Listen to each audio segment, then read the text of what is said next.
प्रज्ञा को रील्स बनाने का बड़ा ही क्रेज है और वो दिन भर रील्स बनाती रहती है। खाते पीते घूमते फिरते घर में कॉलेज में रील्स बनाने के कारण प्रज्ञा पूरे कॉलेज में हाईलाइटेड है। जहां उसकी रील्स सभी को पसंद आते हैं, वहीं मनीषा चिंता में डूबी रहती है। एक रोज जब खाते हुए प्रज्ञा रील्स बना रही होती है, तब मनीषा कहती है, 1 मिनट भी चैन नहीं है इस लड़की को। ये नहीं कि खाना तो आराम से खा ले, लेकिन नहीं, अरे थोड़ी देर रील्स नहीं बनाओगी तो आसमान नहीं टूट पड़ेगा। अरे मम्मी, इसी को तो कहते हैं डिटर्मिनेशन। तुम नहीं समझोगी ये सब। भगवान, इस लड़की को सद्बुद्धि दे। जब देखो तब टेढ़ा बाका मुंह बनाती रहती है। मनीषा की बात का प्रज्ञा पर जरा भी असर नहीं होता और वो खाते खाते रील्स बनाती रहती है। दिन बीतने लगते हैं और देखते देखते प्रज्ञा का कॉलेज भी खत्म हो जाता है।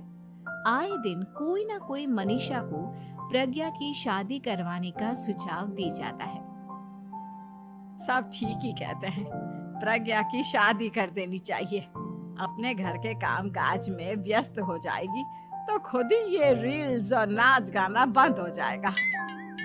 मनीषा और प्रेम प्रज्ञा के लिए एक अच्छा लड़का ढूंढने लगते हैं और तभी विकी का रिश्ता प्रज्ञा के लिए आता है, जिसने प्रज्ञा को उसकी रील्स देखकर पसंद कर लिया था।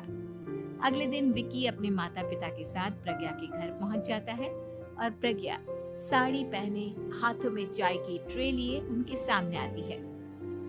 जब विकी को पसंद है तो हमें भी बहू पसंद है। बहन जी, आप बारात की तैयारी कीजिए। एक बार लड़का लड़की अकेले में बात कर ले तो अच्छा रहेगा। हाँ हाँ, क्यों नहीं। मनीषा विकी को प्रज्ञा के कमरे में भेजती है, जहां प्रज्ञा पहले से ही रील्स बना रही होती है।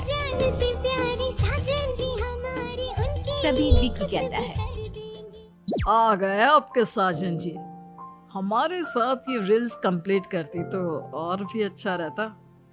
अच्छा जी, आप आ ही गए हैं तो बना ही लेती हूँ आपके साथ। दोनों मिलकर रील्स बनाते हैं। जब वी मीट और तुरंत पोस्ट भी कर देते हैं। फिर विकी कहता है, जब आप साड़ी में चाय लेकर आए तब मुझे लगा कि कहीं मैं गलत घर में तो नहीं आ गया। अब सही है। दोनों की शादी पक्की हो जाती है और शादी के दिन भी प्रज्ञा रील्स बनाने से चूकती नहीं। यहाँ तक कि बारात के समय भी नाचते हुए रील्स बनाती है। सभी लोग प्रज्ञा की तारीफ के पुल बांध देते हैं और प्रज्ञा नाचती गाती अपने ससुराल चली जाती है। सब कुछ अच्छा चल रहा होता है। प्रज्ञा यहाँ भी दिन भर हर चीज की रील्स बनाती रहती है। लेकिन कुछ दिनों के बाद जब सुनीता कहती है, बहू, ये रील्स के साथ साथ कुछ काम भी कर लिया करो। वैसे तुझे और क्या क्या बनाना आता है? मम्मी जी, वैसे तो सब कहते हैं कि मैं सब कुछ अच्छा बनाती हूँ, लेकिन मुझे लगता है कि मैं मैगी अच्छा बना लेती हूँ। हाँ, कॉफी भी अच्छा बना लेती हूँ और मुंह तो सबसे अच्छा बना लेती हूँ। हैं? अच्छा अच्छा। सुनीता अपना माथा पकड़ लेती है और कहती है, बहू, कुछ खाना बनाना भी सीख लेती। मम्मी जी, मैं लंबी प्लानिंग कर रही हूँ। जल्दी ही मैं इतनी फेमस हो जाऊंगी कि मुझे पैसे मिलने लगेंगे। हम दोनों सास बहू राज करेंगे, राज। नौकर काम करेंगी और लोगों की तो लाइन लगेगी हमसे मिलने के लिए। तेरा दिमाग खराब हो गया है क्या बहू? हंसी मजाक तक ठीक है, लेकिन इस तरह घर नहीं चलते। जितना जल्दी हो इस घर के तौर तरीकों को सीख लो। प्रज्ञा मुंह घुमाकर चली जाती है और तुरंत उसी वक्त एक रील बनाती है। ये देख सुनीता का गुस्सा 7वें आसमान पर चला जाता है और विक्की के घर आती ही सुनीता उसे सब कुछ बताती है। विक्की भी अब प्रज्ञा की इन हरकतों से परेशान हो जाता है। तुम टेंशन मत लो मम्मा, मैं देख लूंगा। विकी कमरे में जाता है तो देखता है कि प्रज्ञा रील्स बना रही है। विकी बड़े ही प्यार से प्रज्ञा से कहता है, प्रज्ञा, इन सब के लिए मैं तुम्हें मना नहीं कर रहा हूँ, लेकिन फिर भी हर वक्त तो ये अच्छा नहीं लगता ना। समझने की कोशिश करो, मुझे भी तुम्हारा थोड़ा वक्त चाहिए।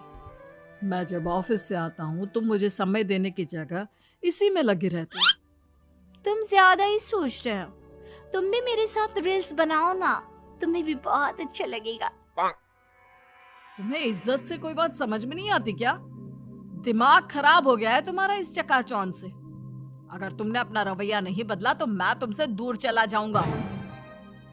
तुम ही रिश्ता लेकर आए थे, मुझे लड़कों की कमी नहीं थी और ना आज है। विकी दरवाजा पटक कर चला जाता है। धीरे धीरे विकी प्रज्ञा से दूर होता जाता है। एक रोज मनीषा प्रज्ञा के ससुराल उससे मिलने जाती है। तब सुनीता उससे कहती है, बहन जी, अब आई हैं तो कुछ दिन यहाँ रहकर जाइएगा, आप ही का घर है। हाँ मम्मी, बहुत दिन हो गए तुम्हारे साथ एक भी रील नहीं बनाई मैंने। प्रज्ञा तुरंत अपने फोन में रील्स ऑन कर लेती है। ये सब मुझसे नहीं होगा। तेरा ये भूत अभी तक नहीं उतरा क्या? बहन जी, आप कुछ कहती नहीं क्या इसे? जब आप ही कुछ नहीं कर पाई तो मैं कर ही क्या सकती हूँ। सास तो वैसी ही बदनाम है। शाम को घर की लाइट चली जाती है और मनीषा प्रज्ञा से कहती है, मेरे घुटनों में बहुत दर्द हो रहा है, तू लाइट का कुछ इंतजाम करना बेटा। अच्छा, कैंडल जला देती हूँ मम्मा। प्रज्ञा गाते हुए कैंडल जलाती है और खिड़की के पर्दे के पास रख देती है। मनीषा, जिसे बहुत दर्द हो रहा है, वो सो जाती है और प्रज्ञा हमेशा की तरह अपने रील्स में लग जाती है। उधर कैंडल की वजह से पर्दा आग पकड़ लेता है और मनीषा के कमरे में आग लग जाती है। बचाओ, कोई है, बचाओ।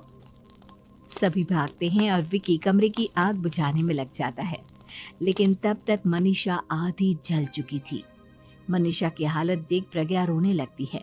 विकी मनीषा को तुरंत हॉस्पिटल ले जाता है और उसे एडमिट कराता है। विकी प्रज्ञा से कहता है, देख लिया ना, तुम्हारे इस नाच गाने की वजह से आज तुम्हारी माँ की जान जाते जाते रह गई। अब पता नहीं तुम और क्या चाहती हो। उधर डॉक्टर कहते हैं, इनकी हालत बहुत नाजुक है, आधे से ज्यादा जल चुकी है। प्रज्ञा रोती हुई मंदिर में जाती है और भगवान के आगे जाकर कहती है, भगवान, मेरी माँ को ठीक कर दो। मैं कसम खाती हूँ, हाथ से ये रील्स बनाना छोड़ दूंगी। बस मुझे मेरी माँ वापस मिल जाए। 2 दिन बीत जाते हैं और मनीषा खतरे से बाहर आ जाती है। पेशेंट अब ठीक है, आप लोग उनसे मिल सकते हो। सब कोई मनीषा से मिलता है और प्रज्ञा सबके सामने अपना फोन तोड़ देती है। मुझे माफ कर दो मम्मा, मैंने तुम लोगों की बातों को नजरअंदाज किया। बेटा, कोई भी चीज जरूरत से ज्यादा खराब है। मैंने तुम्हें रील्स बनाने से कभी मना नहीं किया, लेकिन हर वक्त एक ही चीज तो सही नहीं है। मैं समझ गई हूँ मम्मा, आई एम सॉरी। प्रज्ञा उस दिन से रील्स बनाना छोड़ देती है और पूरी तरह से अपने घर